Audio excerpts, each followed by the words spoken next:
Bien, donc dans cette nouvelle session, je vais vous montrer comment on fait pour régler donc les paramètres de cotation sur AutoCAD. Donc, il suffit donc de cliquer sur Annotation, Annotation, et nous avons Style de cote qui apparaît. On va cliquer dessus. À partir de ce moment, on va faire Nouveau style. Nouveau style. Et ce style, on va le renommer, ça s'appelle euh, cotation étude. On appelle comme ça et on fait continuer. Bien. Donc, à partir de là, on va régler les paramètres de notre style de code. Première chose, donc, c'est sur la partie ligne. Donc, nous voulons que le style de code soit adapté à notre calque. Je vais vous expliquer par la suite ce que c'est que le calque. Le calque, c'est les paramètres qui sont associés à une ligne donnée qui permet de définir la couleur, l'épaisseur de la ligne et chaque dessin, on peut choisir un calque donné pour pouvoir afficher la couleur ou l'épaisseur. Bien, donc nous, on souhaite que notre code soit lié aux paramètres, à la couleur du calque. Donc, du coup, on va choisir ici euh, couleur du calque. On veut que le type de ligne soit lié au type de ligne du calque. Ensuite, on veut que l'épaisseur corresponde également voilà, à l'épaisseur du calque donné. Ensuite, les lignes d'attache. Donc, ce sont ces petites lignes-là.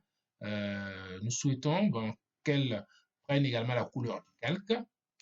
La ligne d'attache 1, donc on veut qu'elle parle des types. On va tout régler sur le calque. Et c'est le calque qui donnera ces paramètres. Donc, suivant l'échelle de votre dessin, vous pouvez être amené à régler euh, les différents paramètres de décalage pour que votre texte soit plus proche ou plus éloigné. Donc, ici, on va garder pour le moment sur ces codes-là. Ensuite, nous avons les flèches. Les flèches, on va choisir, on a des flèches qui peuvent être en trait plein ou en trait vide. Donc, moi, je vais choisir de garder un trait plein fermé. Également, pour la seconde flèche, pour la taille de la flèche, hein, on peut régler la taille de la flèche pour mettre un peu plus gros. Donc, on va mettre la 3. Ensuite, le texte qui est associé. Donc, le texte qui figure, c'est-à-dire ce texte-là, on peut définir une couleur. Donc, la couleur, on va choisir la couleur du calque. Comme d'habitude, donc on va prendre sur le calque. On n'a pas prévu de couleur de remplacement. Ensuite, donc l'ajustement. Donc, l'ajustement, on propose un ajustement optimal en fonction de la taille de l'objet à mesurer. Si cet objet est beaucoup plus petit, AutoCAD nous suggérera un décalage adapté avec une position de texte convenable. Ça, on pourra détailler avec l'utilisation prochaine d'AutoCAD. Ensuite, nous avons les unités. Donc, au niveau des unités, on reste sur la décimale et en précision, on prend 2 chiffres après la virgule. Nous pouvons rajouter des suffixes également, mais bon, c'est pas utile parce que souvent ça peut charger le dessin et cela peut être très très gênant. Donc, on garde les paramètres. Nous avons aussi des unités alternatives.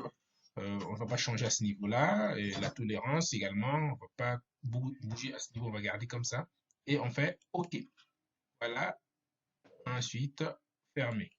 Bien, à partir de ce moment, nous avons créé un nouveau style pour la cote qu'on appelle cotation étude. Voilà, donc il faut vérifier à s'assurer d'avoir sélectionné donc ce style-là. Nous avons également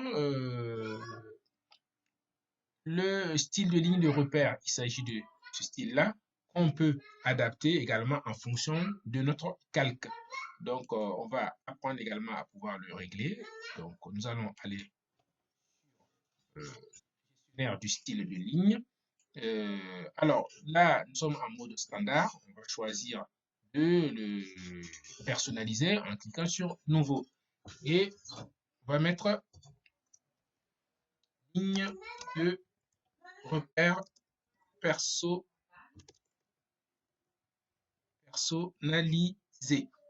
Bien, et on fait continuer. Alors, ici, qu'est-ce qu'il nous propose également, comme pour les cotations, il choisit toujours les paramètres du bloc. Alors que nous, ce qu'on souhaite, c'est que le dessin suive les paramètres du calque. Donc, on va choisir ici calque. La ligne, on choisit une ligne on peut choisir une ligne droite comme une ligne en spline également. Bon, je vous proposais une ligne en spline pour pouvoir découvrir aussi une autre possibilité pour ces styles de lignes. Alors, les types de lignes, on va choisir toujours le calque. Épaisseur de la ligne, aussi le calque. La taille, on va garder la taille pour le moment. Et en fonction du dessin, si la taille est plus petite ou plus grande, on pourra faire le réglage. Ensuite, la structure. Donc, 2 points maximum, c'est le nombre de points qu'on va cliquer avant de pouvoir saisir notre texte. On peut le garder sur 2 points. Puis, le contenu. Le contenu, donc, on peut mettre un texte multiple, un bloc. Donc, texte multiple, on va garder comme ça. Et aussi la couleur du texte. On va choisir toujours le calque. Bien, les autres paramètres, on n'a pas besoin de les modifier pour le moment en fonction de notre utilisation et on fait OK. Fermer. Bien, à partir de ce moment, si on retourne dans les paramètres, donc on peut voir que c'est ligne de repère qui passe en paramètre standard maintenant pour nos dessins. Donc, à chaque fois, je vais vouloir mettre donc une ligne de repère ici. Voilà. Là, il met tout droit parce que j'avais cliqué sur F8. Donc, pour pouvoir enlever cet alignement-là, donc je vais recliquer à nouveau sur F8 et on voit maintenant que donc le spline se dessine parfaitement. Moi, je clique ici, je vais saisir ma valeur, mon texte cercle. Voilà. Et, tout le monde a bien vu. Maintenant que on comprend cette partie dessin, on va découvrir les calques. Les calques, pour découvrir les calques, on va cliquer sur propriété du calque. Donc, il faut se dire que jusque-là, le dessin que nous avons réalisé, il est sur le calque 0 qui est là. Donc, les paramètres que nous avons saisis ont enregistré cette valeur-là. On peut créer un nouveau calque.